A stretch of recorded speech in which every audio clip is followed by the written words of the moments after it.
Hey guys, Dr. Donahue here. So today we're going to talk about why we as chiropractors adjust or use manipulation for our patients. But before we even think about doing any of that, we want to go through a thorough exam here. So going through a history, neurological tests, orthopedic tests, ranges of motion, palpation, plus more there. So, we want to make sure the patient is a good candidate for care. There's no red flags or contraindications for care. So if all of that checks out, it's all good. One powerful tool that we're able to utilize in our office is manipulation. And, not every joint needs to be manipulated, but two, big components that we use or that we look at when deciding an area or segments that could potentially benefit is ranges of motion and palpation. So, we're going through different active ranges of motion where the patient goes through different movements. So, side to side, front and back, rotation. We can do this with neck, mid back, low back, basically any area. And then we want to go through passive ranges of motion. So where the doctor does the work, the patient can just relax and not do anything. So, they're taking, let's say the neck, going through different motions here. And then we also are using palpation. So we're looking for restricted or, limited areas of movement through there. And those are the areas that will benefit most with an adjustment. Because the joints here, so the joints known as our facet joints, we have a pair on each side here, which basically connects each vertebral segment as we go all the way down the spine from the neck all the way down to the low back. They are what allows us to go through these different ranges in a pain-free manner.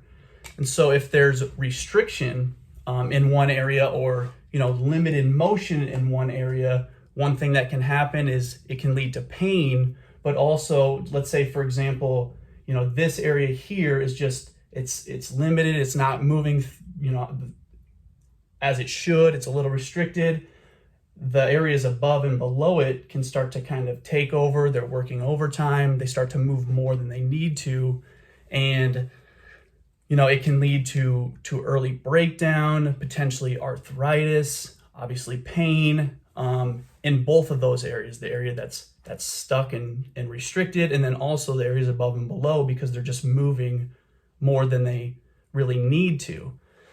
So that's kind of what we're looking for there. And this, it can be caused by poor posture, it can be caused by injuries, and other, biomechanical factors involved as well. So as chiropractors, it's our job to find these areas of restriction or, limited motion through there and to help to kind of restore that back to normal. So we're working in these end ranges of motion or this physiologic space with these restrictions or with these restricted joints to give them a little bit of help or a little bit of assistance to restore that range of motion back to normal and to reduce that pain because, at least at the time, it's just not able, the body's just not able to achieve that full range of motion on its own. So it needs a little bit of help. And this is what the adjustment does, is it puts the joint into a safe position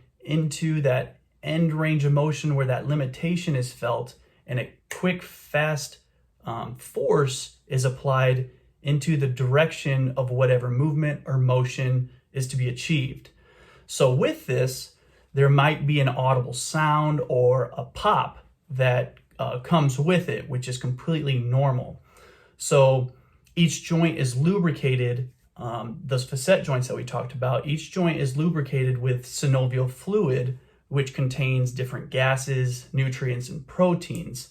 And when the adjustment is applied or that force is applied, those gases are released from the joint, from the synovial fluid, and that's the popping sound that you hear. So it's a very powerful tool in helping to reduce pain, restore proper motion, and allow all those joints to kind of move like they should and move in sync together.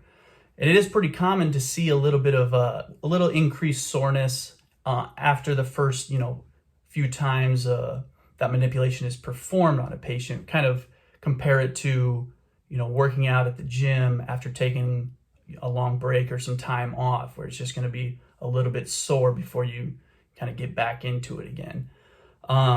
So it's not the only tool that we use, but it can be extremely, extremely helpful. We also, we want to look at the soft tissues. We want to look at any deficits strength-wise, working on some exercises at home, all of that stuff. So I hope this helped a little bit, kind of explain why we do perform manipulations and adjustments. If you have any questions, please let me know, and we will talk to you soon.